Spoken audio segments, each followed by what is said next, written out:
Good morning again, Scott here, known as Cantaloupe to some online, and I'm bringing a video to you on a subject that's interesting to me. It might be of interest to you or someone you know. And this is in response to the breaking story that just came out about a South Carolina judge, a justice of South Carolina named Goodstein, whose house blew up. And based on what I've read, there is no conclusive evidence as to the cause. Her husband was airlifted out. I don't know the status. There were possibly children in the house as well. But I do have a little bit of information based on what I've read. If you haven't read it, check it out. So I'm going to qualify what I'm saying here as this is inconclusive and speculative, but a possible explanation for what has happened. And it looks like in connection with this event, it is strongly thought that the U.S. Department of Justice was involved somehow, because this is right on the heels of their demand to the same judge for voter registration data in her jurisdiction. So I want to say that again. The U.S. Department of Justice has demanded from this judge, Goodstein, in South Carolina, all her data relating to voter registration and voting people, the names tied to the registrations.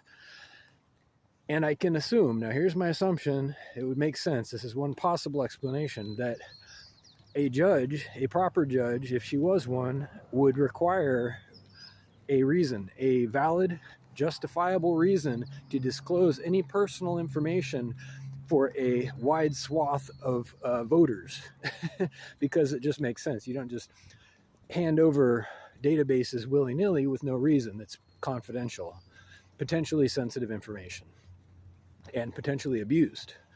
That's why. So my guess is that the Department of Justice either gave her a reason that was not plausible, or they failed to give her any reason whatsoever, and there's only one possible reason why they wouldn't do that, and that's because their reasons were not savory.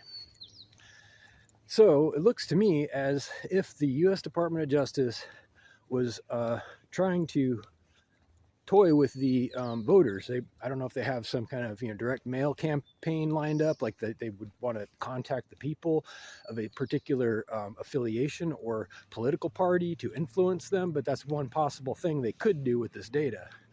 And the judge, whose house blew up, said no. She said, no, I'm not going to do it.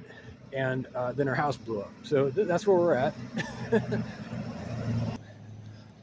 And short video, but in conclusion, it's not unprecedented for governments to reach out and influence the voting people, to contact them directly or indirectly. And in order to do that in a productive way, they have to know who to talk to specifically. So I hope the judge is doing okay. I hope she had house insurance, and I certainly hope her family is safe and healthy. And I don't believe we're going to, this is the end of it. I don't think this is the end of what appears to be a civil war unfolding. I don't think I'm exaggerating.